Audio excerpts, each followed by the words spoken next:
স্বাগতম সবাইকে। আশা করি সকলে ভালো আছেন। আমি আবারও হাজির হয়েছি এসলেন সিরিজের নতুন ব্যাখ্যা নিয়ে। আজ আমরা ব্যাখ্যা করব পার্ট 4।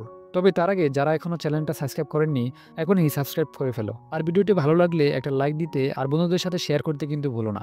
আর হ্যাঁ, কমেন্টে জানাও তুমি গল্পের কোন মোড়টা সবচেয়ে বেশি উপভোগ করেছো। তৃতীয় পর্বের শেষের দিকে আমরা দেখেছিলাম জিউন হুনেপকে জিজ্ঞেস করে তোমরা এই চশমা পরে কি দেখতে পাও। লিউন উত্তর দেয় এসলাইন এবং সে এসলাইন সম্পর্কে পুরো বিষয়টা জিউনকে বুঝিয়ে বলে। এটা শুনে জিউন বলে তার মানে তুমি বলতে চাচ্ছ যদি দুজন মানুষের মধ্যে যৌন সম্পর্ক হয় তখন তাদের মধ্যে একটা সংযোগ রেখা তৈরি হয় আর এটা ওই চশমা পরে দেখা যায় আর তুমি এটা জন্ম থেকে দেখতে পারো। তখন ওরা মাথা নাড়িয়ে বলে একদম তাই। কিন্তু জিউন তখন বলে আমি একজন ডিটেকটিভ, আমাকে বোকা বানানোর চেষ্টা করো না। এটা শুনে হুনেপ বলে আমি জানতাম আপনি বিশ্বাস করবেন না। তখন জিউন বলে আমি বলছি না যে আমি বিশ্বাস করিনি। সে আরো বলে তার মানে তুমি বলতে চাচ্ছ লিওনের চশমা কেউ নিয়ে গেছে এবং তাকে ছাদে ডেকে ছাদ থেকে ফেলে দিয়েছে। তখন হুনেপ বলে হয়তো। হুনেপ আর বলে লিওন আত্মহত্যা করার মতো মেয়ে না। কিছুদিন যাবৎ সে লোকজনকে এসলাইন নিয়ে ভয় দেখাচ্ছিল, তাই সে অনেকে শত্রু হয়ে গিয়েছিল। তখন জীবন বলে আচ্ছা তোমার কাছে কি মনে হয় এরকম আরো একাধিক চশমা কি থাকতে পারে, কারণ ইদানিং এরকম একাধিক ঘটনা ঘটছে। জীবন হুনেপকে জিজ্ঞেস করে তুমি কি সবসময় লালচের দৃশ্য দেখতে পাও। হুনেপ উত্তর দেয় তখন জীবন বলে তার মানে তো তুমি খুব কঠিন সময়ের মধ্যে যাচ্ছ, বুঝতে পারছি। এরপরের সিনে আমরা দেখতে পারি হাসপাতালে হুনেপ লিওনের পাশে দাঁড়িয়ে তার দিকে তাকিয়েছিল। হঠাৎ সে খেয়াল করে লিওনের মাথার লাল লাইনটি আস্তে আস্তে মুছে যাচ্ছে। এটা দেখে সে ভয় পায় এবং লিওনকে ডাকতে থাকে। তখন হঠাৎ লিওন তার চোখ খুলে হুনেপের দিকে তাকায়। এটা দেখে সে ভয়ে আঁতকে ওঠে। তখন আমরা দেখি হুনেপ আসলে ক্লাসের মধ্যে ঘুমিয়ে গিয়েছিল। তখন সে এই দৃশ্যটি স্বপ্নের মধ্যে দেখে এবং সে আতঙ্কে ক্লাসরুমের মধ্যে হঠাৎ দাঁড়িয়ে যায়। এরপর আমরা দেখি হুনেপ ও তার দুই বন্ধু গল্প করছিল। তখন হুনেপকে তার বান্ধবী ইয়ংজো বলে তোমাকে দেখতে অসুস্থ মনে হচ্ছে, চলো আমরা এই সপ্তাহে ছুটিতে কোথাও ঘুরতে যাই। হুনেপ তার প্রস্তাব না করে দেয়। তখন ইয়ংজো জিজ্ঞেস করে কেন। তখন হুনেপ বলে আমি মিসিয়াং হোটেলে একটা পার্ট টাইম জব নিয়েছি, আমি যেতে পারবো না। অন্যদিকে আমরা দেখি স্কুলের অ্যাডমিন ডিপার্টমেন্টের মিস ইয়ংকে তার সিনিয়র ডাক দিয়ে তাকে একটা কাজের ভুলের জন্য অনেক বকাঝকা করে। তখন আমরা দেখতে পারি শিয়ংয়ের চোখে ওই অদ্ভুত চশমাটা রয়েছে যেটা দ্বারা এসলাইন দেখা যেত। সে এটা কোথায় পেলো হয়তো আমরা সামনে জানতে পারবো। যাই হোক, শিয়ংয়ের চশমা দিয়ে এসে দেখে তার সিনিয়রের মাথায় কোনো এসলাইন নেই। তখন সে মনে মনে ভাবে এজন্যই হয়তো তিনি সবসময় এই ব্যবহার করে সবার সাথে। সিনিয়রের এমন ব্যবহার সে প্রচুর রাগ হয়। আর শিয়ংয়ের একটা বাজে অভ্যাস হলো সে যখন রাগ হয় তখন সে একটা স্টেপলার নিয়ে সেটা সে বারবার স্টেবল করতে থাকে। আর এখন সে সিনিয়র প্রতি রাগ হয়ে সে বারবার স্টেবল করছিল। এরপর আমরা দেখি স্কুলের ক্যান্টিনে শিয়াং এবং কয়েকজন টিচার মিলিয়ে খাবার খাচ্ছিল। তখন এক মেয়ে শিয়ংকে বলে আচ্ছা তুমি তো বুসানে থাকো কিন্তু তোমার কথার মধ্যে তো কোনো বুসানের টান নেই। তখন শিয়ন বলে আমি অনেক কষ্টে এসব ত্যাগ করেছি, কারণ আমি অভিনয় জগতে ঢোকার চেষ্টা করছি। আসলে শিয়ংয়ের হিরোইন হওয়ার অনেক ইচ্ছা, তাই সে নিজেকে এমনভাবে তৈরি করছে। যাই হোক, এ সময় তাদের পাশ দিয়ে স্কুলের মিউজিক টিচার যাচ্ছিল। সে দেখতে অনেক হ্যান্ডসাম, স্কুলের অনেকেই তাকে পছন্দ করত আর শিয়ংয়েরও তাকে দেখে ভালো লেগে যায়। কিন্তু এটা কাউকে সে বুঝতে দেয় না। গত পর্বে আমরা যেমন মিস্টার কিম ও তার বোনের পরকীয়ার গল্প দেখেছিলাম, আর এই পর্বে আমরা শিয়ংয়ের কাহিনী নিয়ে আগাবো। যারা যারা মিস্টার কিমের গল্প দেখনি তারা এই সিরিজে তৃতীয় পর্ব দেখে আসতে পারেন। যাই হোক, এরপর আমরা দেখি একটা মহিলা হাতে স্টেপলার নিয়ে একটা হোটেলের দিকে যাচ্ছিল।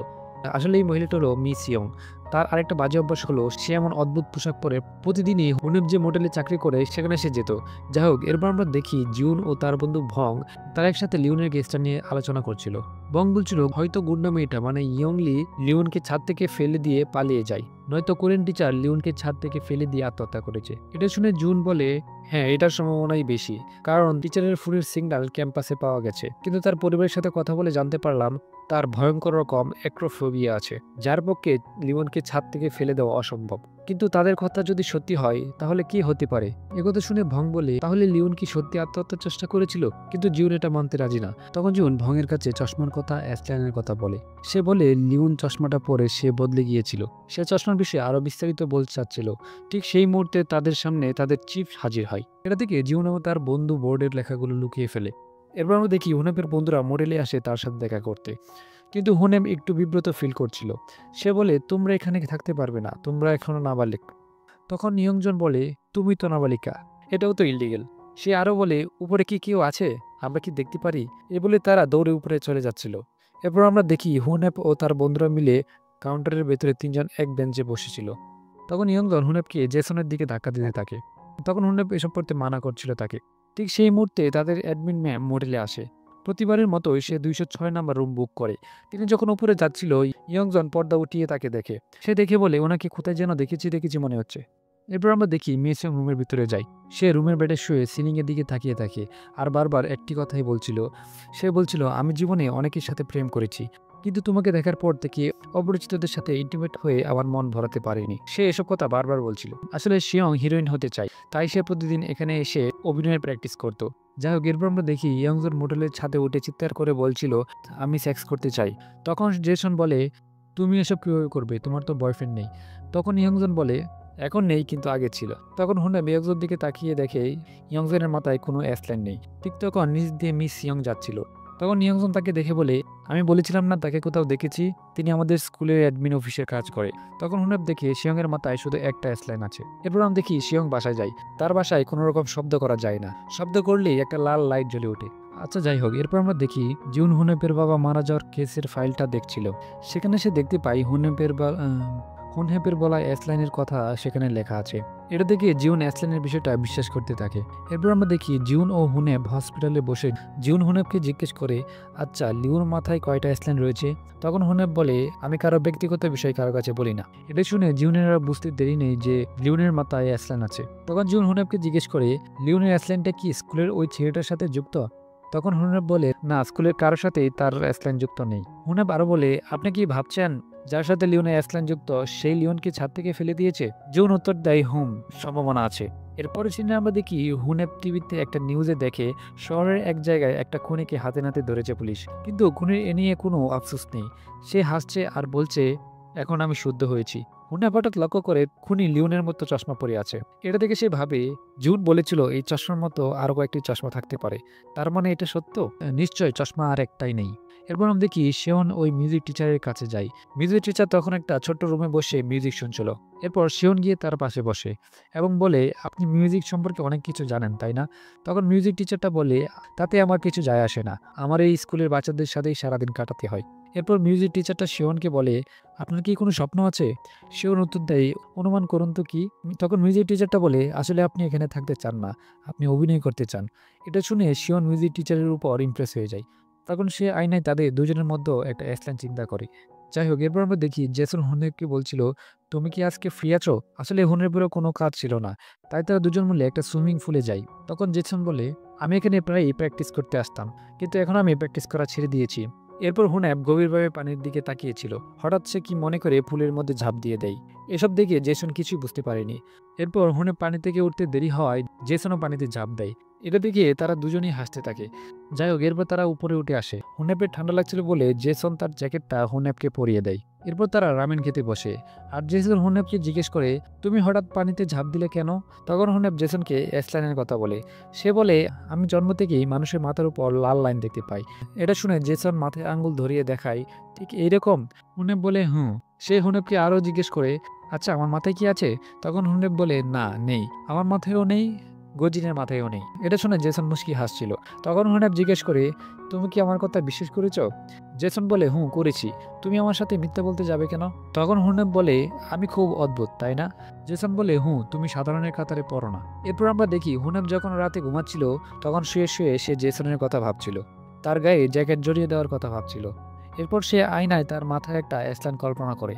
এটা কল্পনা করে সে একটু লজ্জা পায় আর বালিশে মুখ লুকিয়ে ফেলে। এরপর আমরা দেখি জিউন লিওনের কেসটা দেখছিল আর তার বন্ধু ভং তাকে বলে, আপনি এখন কারোর সাথে ডেট করছেন না? তখন জিউন বলে, না, কিন্তু আমি একজনের ব্যাপারে কৌতূহলী, কিন্তু সেটা কোনো কামনা নয়। তখন ভং বলে, অসম্ভব, এটা কিভাবে সম্ভব? তখন জুন ভঙের দিকে তাকিয়ে বলে, আমি কি কারো ব্যাপারে কৌতূহলী হতে পারি না? এরপর আমরা দেখি হুনেপ হাতে একটা বালতি নিয়ে মোটেলের রুমগুলো সামনে দিয়ে যাচ্ছিল।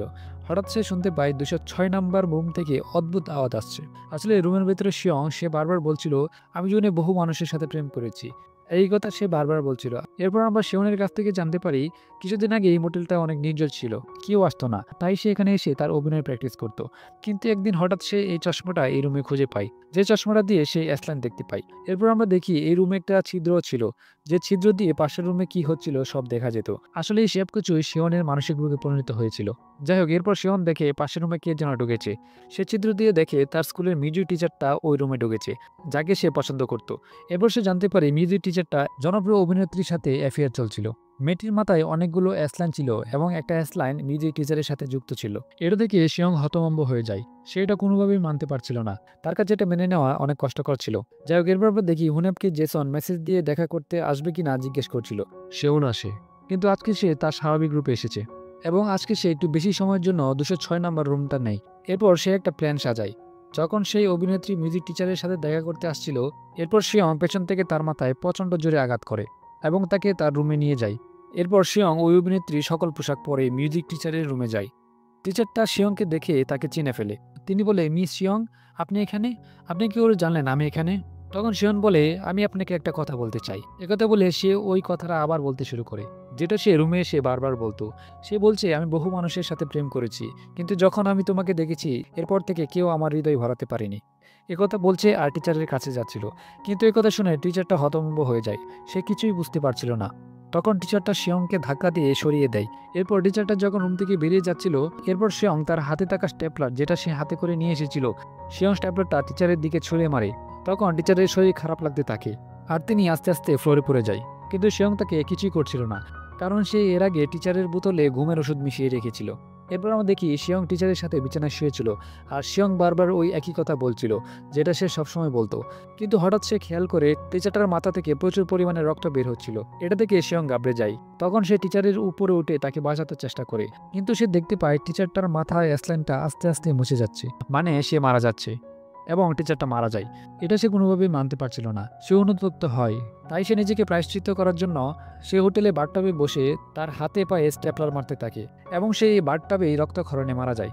মারা যাওয়ার সময় সে একই কথা বারবার বলছিল, যেটা সে রুমের ভেতরে বলতো। এরপর আমরা দেখি হুনেপ যখন 206 নম্বর রুমের সামনে দিয়ে যাচ্ছিল, ঠিক ওই সময় অভিনেত্রীটা দরজা খুলে বের হয় আর হুনেপের কাছে সাহায্য চাই। এরপর হুনেপ দৌড়ে এসে টিচারটার রুমে ঢোকে এবং সে দেখতে পায় টিচার এবং শিয়ং দুজনই মারা গেছে। এরপর আমরা দেখি এখানে জিওন এসেছে এবং সে হুনেপকে জিজ্ঞেস করে, তুমি কি এই লোকগুলোর অ্যাসলাইন দেখেছ? তখন হুনেপ বলে, অ্যাডমিন ম্যাম, মানে শিয়ং এর মাথায় একটা অ্যাসলাইন ছিল, কিন্তু সেটা মিউজিক টিচারের সাথে যুক্ত ছিল না। জিওন তখন বলে, তুমি কি মনে করো এই কেসটার সাথে চশমার কোনো সম্পর্ক আছে? তখন হুনেপ বলে, শিয়ং স্কুলে যে চশমা পরে আসতো, আমরা হয়তো এতদিন সেই চশমাই খুঁজছিলাম।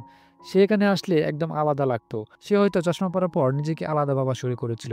এজন্যই চশমাটা এত বিপজ্জনক। জুনকে হুনেপের কথাটা ভাবিয়ে তুলে। যাই হোক, এরপর আমরা দেখি রাতের বেলা জুন আবার এই মোটেলে আসে চশমা খোঁজার জন্য। সে তখন শিয়ং যেখানে মারা গিয়েছিল সেই বাথটাবে হাত দিয়ে চশমাটা খুঁজছিল। সে বাথটাবে সকল পানি সরিয়ে দেখে বাথটাবের নিচে চশমাটা পড়েছিল। এটা দেখে সে চশমাটা হাতে নেয় এবং সে এটা তার চোখে পড়ে। সে সামনে থাকা আয়নার মধ্যে তার মাথায় থাকা অসংখ্য লাইন দেখতে পায়। আর এরই মধ্য দিয়ে এই পর্বের সমাপ্তি ঘটে। এই ছিল আজকের পর্বের পুরো বিশ্লেষণ। যদি আগের পর্বগুলো এখনো না দেখে থাকো তাহলে অবশ্যই দেখে নিও, কারণ পুরো কাহিনীর থ্রিল, রহস্য এবং মোড়গুলো একটার সঙ্গে আরেকটা গভীরভাবে জড়ানো। আর হ্যাঁ, পরবর্তী অংশ পেতে অবশ্যই চ্যানেলটা সাবস্ক্রাইব করে লাইক দিয়ে কমেন্টে জানাও তোমার মতামত। দেখা হবে পরে পর্বে ইনশাল্লাহ।